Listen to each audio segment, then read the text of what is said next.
Yes, there are petitions in the Honorable Supreme Court.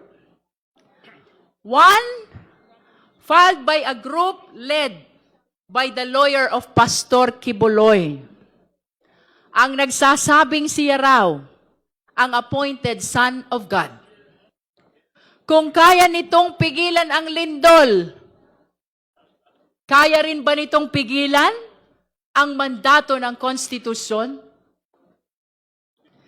The second one, filed by the Vice President herself, as usual, represented by several lawyers, lampas 10 abogado.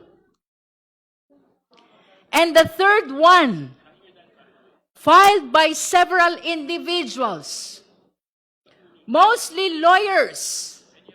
Ang dami-dami namang abogado questioning the very core of our rules. And just yesterday, we received the fourth one. It was filed by Carpio and lawyers with the Regional Trial Court of Quezon City.